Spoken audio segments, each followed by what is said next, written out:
Hello friends, Ayyanar துணை என்ற எபிசோடில் என்ன நடக்கலாம் அப்படிங்கிறத பற்றி பார்க்கலாம். இன்றைக்கான எபிசோட் இன்ட்ரெஸ்டிங்கான எபிசோட் அப்படின்னு சொல்லலாம். சோழன் நிலா கிட்ட நான் ஸ்கூட்டர் ஓட்ட கற்றுக் கொடுக்குறேன்னு சொல்லும்போது, வேணாம் நான் பாண்டியன் பல்லவன்ட்டே கற்றுக்கிறேன், நீங்கள் போங்க அப்படிங்கிற மாதிரி சொல்லிடுறாங்க. சோழன் அங்கேருந்து அப்படியே சோகமாக கிளம்பிடுறாரு. பாண்டியனும் பல்லவனும் நிலா கிட்ட உங்களுக்கு ஸ்கூட்டர் வாங்கணும்னு சொன்னதே சோழன் தான் அப்படிங்கிற மாதிரிலாம் சொல்கிறாங்க. அதெல்லாம் எனக்கு தெரியும், இருந்தாலும் கற்றுக் கொடுக்கும்போது நிறைய கிண்டல் பண்ணுறாரு, அதனால் நான் உங்கள்கிட்டே கற்றுக்கிறேன்னு சொல்லிட்டு நிலா ஸ்கூட்டர் ஓட்ட பாண்டியன் பல்லவன்ட்டே கற்றுக்குறாங்க.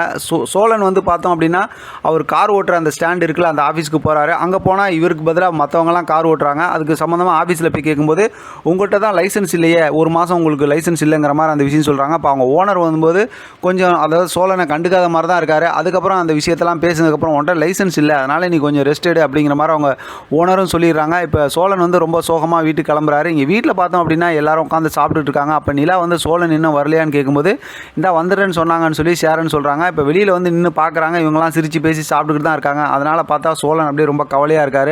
ஏன்னா நம்மளை யாரும் கண்டுக்க மாட்டேங்கிறாங்க, நம்மளை பற்றி யாரும் கேட்க மாட்டேங்கிறாங்களே அப்படின்னு சொல்லிட்டு சோழன் நினச்சிக்கிட்டு இருக்காரு. வெளியில் அவங்க அப்பா நடேசன் வந்து இந்த விஷயத்தை பேசி இன்னுமே சோழனுக்கு வந்து கொஞ்சம் கோவத்தை அதிகமாக்குறாங்க. என்ன மாதிரி தான் உன்னையும் கொஞ்ச நாள் கழிச்சு வெளியில் படுக்க வச்சிருவாங்க, நீ அந்த பக்கத்து கட்டில் போட்டு படுத்துக்க அப்படி இப்படிங்கிற மாதிரி சொன்னதுமே இப்போ சோழனுக்கு ரொம்பவுமே மனசு கஷ்டமாயிடுது. நம்மளை யாரும் கண்டுக்க மாட்டேங்கிறாங்க, எதுவும் கேட்க மாட்டேங்கிறாங்க அப்படிங்கிற மாதிரி யோசிக்கிறாரு.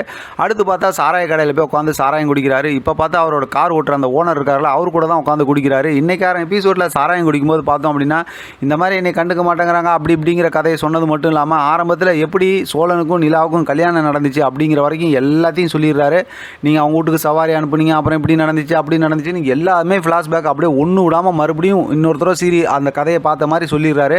இப்போ பார்த்தா ஓனர் என்ன சொல்கிறாருன்னா, கல்யாணம் ஆகிடுச்சுல, நீ அவங்க புருஷன் ஆகிட்டல, நீ தான் அடுத்த கட்டத்துக்கு போகணும், நீயா போய் உரிமை எடுத்து நான் தான் உன்னோட ஹஸ்பண்ட் அப்படிங்கிற மாதிரி சொல்லு, நீ இப்படியே இருந்தீங்கன்னா அவங்களும் அப்படியே தான் இருப்பாங்க அப்படிங்கிற மாதிரி சொல்லிடுறாங்க. இவர் வேறு சாராயம் குடிச்சிருக்கிறாரா, அந்த மயக்கத்தோடையே சரி அப்படிங்கிற மாதிரி ஒரு முடிவு எடுத்து அப்படியே கோவமாக பேசுகிறாரு. அதோட இன்றைக்கான எபிசோட் முடிச்சிருக்கிறாங்க. ஆனால் அடுத்த வாரத்துக்கான கதை அப்படிங்கிற மாதிரி சொல்லியிருக்காங்க. அதனால் அதையும் இதிலே சொல்லிடுவோம். ஏன்னான்னு பார்த்தா இப்போ நிலா ரூம்குள்ளார படுத்துருக்காங்க. சோழன் தான் சாராயம் குடிச்சிருக்காருல, நேராக போய் நிலா பக்கத்துலேயே பெட்டில் படுத்துடுறாரு. இப்போ டக்குன்னு முழிச்சு பார்க்குற நிலா வந்து, என்ன இங்கே படுத்துருக்கீங்க அப்படின்னா, நான் தானே வந்து படுத்திருக்கேன், உன் புருஷன் தானே, உனக்கு எனக்கு கல்யாணம் ஆகிடுச்சுல, இப்போ வேறு என்ன, அதனால் என்ன பிரச்சனை அப்படி இப்படிங்கிற மாதிரி பேசுகிறாரு சோழன். ஆனால் இதெல்லாம் பேசிக்கிட்டு இருக்கும்போது வாயிலிருந்து நிறையா அந்த சாராயம் குடித்த வாசம் வருது. அதை மூந்து பார்த்ததுமே பார்த்தா நிலாவுக்கு ரொம்ப கோவம் வருது. அதோட பார்த்தா சோழனும் தொடர்ந்து பேசிகிட்டு இருக்காரு. அதோட இன்றைக்கான எபிசோட் முடிச்சிருக்காங்க. பார்க்கலாம் அடுத்து ப்ரோமோ வந்ததுக்கப்புறம் எப்படி ஸ்டோரிக்கு மூவ் பண்ணுறாங்கிறத தொடர்ந்து பேசலாம். இதை பற்றின உங்களோட கருத்து கமெண்ட் பாக்ஸில் தெரியப்படுத்துங்க. தொடர்ந்து ஆதரவு கொடுங்க. தேங்க்யூ ஃப்ரெண்ட், தேங்க்ஸ் ஃபார் வாட்சிங்.